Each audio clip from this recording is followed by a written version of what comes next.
Drama serial मन मस्त मलंग की आने वाली एपिसोड बहुत धमाकेदार होने वाली है, क्योंकि अब दोबारा से दो खानदानों के दरमियान जंग छिड़ने वाली है।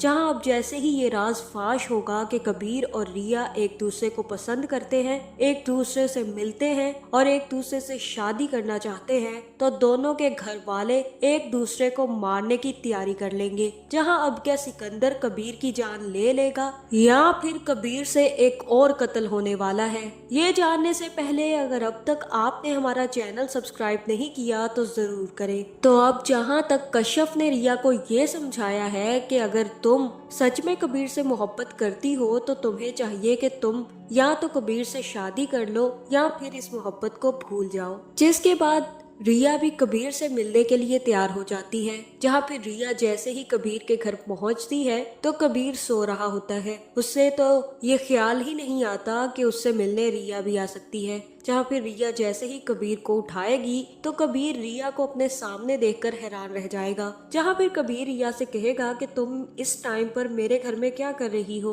और तब रिया कहेगी कि जब तुम आते हो मेरे घर पे मैंने तो तुमसे कभी नहीं पूछा कि तुम इस वक्त मेरे घर पर क्यों आए हो, और अब जब मैं आ गई हूँ तो तुम्हें क्यों डर लग रहा है कि तुम्हारा राज सबके सामने फाश हो जाएगा। जहाँ फिर रिया कहेगी कि तुम्हें शर्म तो नहीं आई, तुम तो मुझसे ये कह रहे थे कि तुम शादी नहीं कर रहे, तुम्हें तो कुछ पता ही नहीं है, लेकिन तुम्हें मैंने किसी लड़की के साथ सुबह ही देखा है, बड़े हंस हंस कर बातें कर रहे थे, तुम्हें जरा भी ख्याल नहीं आया कि अगर मुझे इस बारे में पता चलेगा तो मैं कैसा फील करूंगी और मुझे कितना ज्यादा गुस्सा आएगा। जहाँ फिर कबीर कहेगा कि देख लो तुम खुद को ही, तुम मुझे किसी के साथ देख नहीं सकी तो किसी के साथ शादी करते हुए कैसे बर्दाश्त करोगी। तुम्ही ने तो मुझसे कहा था कि मैं शादी कर लूं, किसी का भी हो जाऊं, तुम्हें कोई फर्क नहीं पड़ेगा, लेकिन अब मुझे तुम्हारे चेहरे पर सारे फर्क नजर आ रहे हैं। अगर मेरी जिंदगी में कोई और शामिल हो गया तो तुम बर्दाश्त नहीं कर पाओगी। जहाँ पे रिया कहेगी कि मेरा वो मतलब नहीं था, मैं तो सिर्फ तुमसे ये पूछने आई थी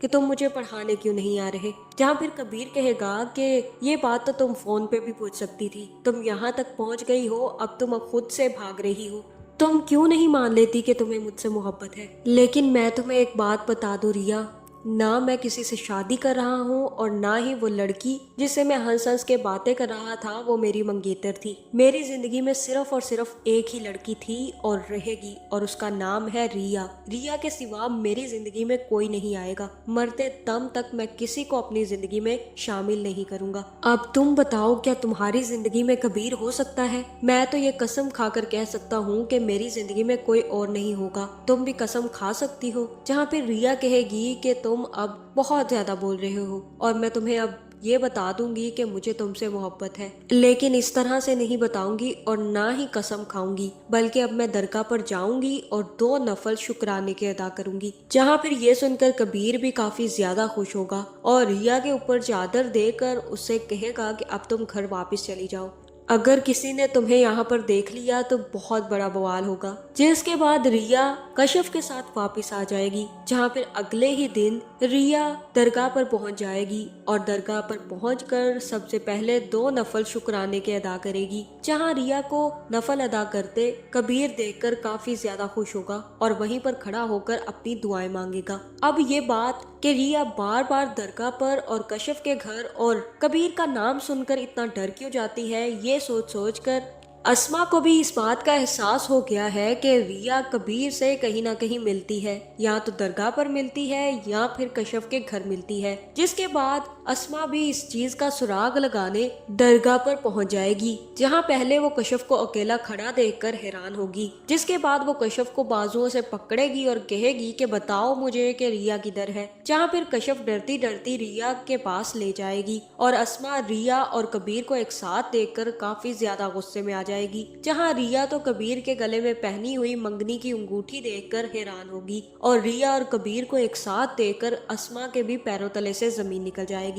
जिसके बाद अस्मा रिया को खींचती हुई घर वापस ले आएगी और सिकंदर के सामने पटक कर कहेगी कि तुम्हें शर्म नहीं आई, वही मिला था तुम्हें मोहब्बत करने के लिए जिसने तुम्हारे बाप की जान ली, हमारे बाप की जान ली। हम लोगों के सामने उसने हमारे बाप को गोली मार दी और तुम उसी से मोहब्बत करती फिर रही हो। हमारा दुश्मन है वो, हमारे बाप का कातिल है और तुम उसी से मोहब्बत कर रही हो। जहाँ फिर जैसे ही अस्मा रिया को 2 थप्पड़ लगाने लगेगी, उसी वक्त सिकंदर अस्मा को आकर पकड़ लेगा और कहेगा कि ये क्या कर रही हो तुम, तुम्हें शर्म करनी चाहिए अस्मा। अब वो छोटी बच्ची नहीं रही जिसे तुम मारती फिर रही हो। जहाँ फिर अस्मा बताएगी कि मैं इसको कबीर के साथ पकड़ कर आई हूँ, ये दोनों एक दूसरे से मोहब्बत करते हैं और दरगाह पर मिलते हैं। आखिरकार इसने वो मंगनी जो बचपन में की गई थी उसको साबित कर दिया है। जहाँ पे रिया कहेगी कि उसने जानबूझकर गोली नहीं मारी थी, वो बच्चा था छोटा सा, उससे गलती हो गई थी। आप ये बात क्यों नहीं समझती? छोटे बच्चों से तो गलतियां हो जाती है ना। उसे भी नहीं पता चला कि उसे अपनी माँ को कैसे बचाना होगा। जहाँ फिर ये सुनते ही अस्मा कहेगी कि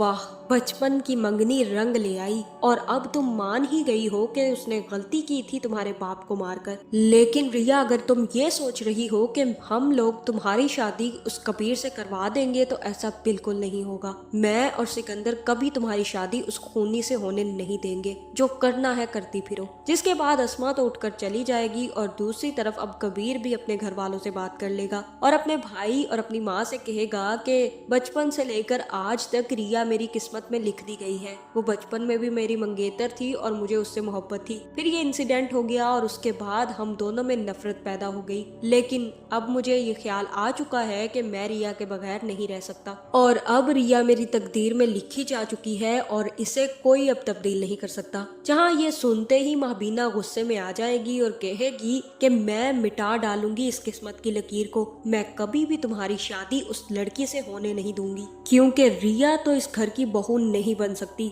कम से कम मेरे जीते जी तो वो बिल्कुल इस घर में कदम तक नहीं रखेगी।